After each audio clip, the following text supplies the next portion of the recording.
আসসালামু আলাইকুম। কেমন আছেন সবাই? আলহামদুলিল্লাহ আমি ভালো আছি। দেখেন এটা হচ্ছে তেলাপিয়া মাছ। তেলাপিয়া মাছটা দিয়ে আজকে আমি একটু ঝুরি করে দেখাবো। তেলাপিয়া মাছের ঝুরি রান্না করে দেখাচ্ছি আপনাদেরকে। আমি এখন তেলাপিয়া মাছটা একটু লবণ দিয়ে সিদ্ধ করে নিয়েছি। আমি এখন এটাকে কাটা বেছে নিব। দেখেন মাছের ঝুরিটা বানানোর জন্য তেলাপিয়া মাছের আমি এখানে একটা কড়াইতে বেশ খানিকটা তেল দিয়েছি, একটু বেশি করে পেঁয়াজ কুচি দিয়েছি আর কাঁচামরিচ ফালি করে দিয়েছি। এখানে লবণ আমি যেই মাছটা সিদ্ধ করেছি যেই পানি সেটা অ্যাড করব, তো লবণটা আমি একটু কমই দিলাম। আমি এখানে আদা রসুন দিয়ে দিব, অন্য মশলা দিয়ে দিব। এখন আমি এখানে 1/2 টেবিল চামচ পরিমাণ আদা রসুনের পেস্ট দিয়েছি।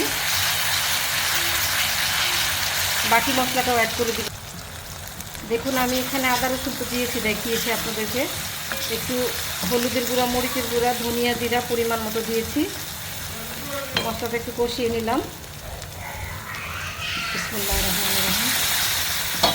মাছ সিদ্ধ করা পানি থেকে একটু পানি দিলাম। মশলাটা ভুনে আমি এখানে মাছটা দিয়ে দিব।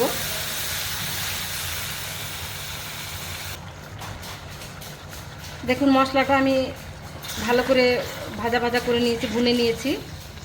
আমি তেলাপিয়া মাছটা কাটা বেছে এর মধ্যে দিয়ে দিলাম। এখানে আমি 7-8টা লেবু পাতা ধুয়ে নিয়েছি, ধুয়ে আমি ছিঁড়ে দিয়ে দিলাম স্মেলের জন্য।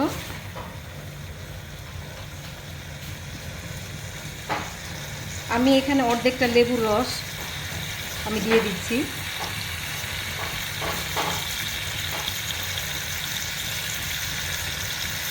এই তেলাপিয়া মাছের ঝুরিটা রান্না করে খেয়ে দেখবেন, খুবই মজার একটা রেসিপি। পেট ভরে ভাত খেতে পারবেন আপনি।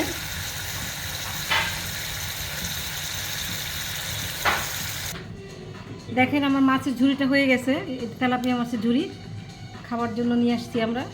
তো আপনারা ট্রাই করবেন, কেমন লাগে জানাবেন অবশ্যই। লাইক শেয়ার করবেন, ভালো লাগলে কমেন্ট করে জানাবেন। আল্লাহ হাফেজ, আসসালামু আলাইকুম।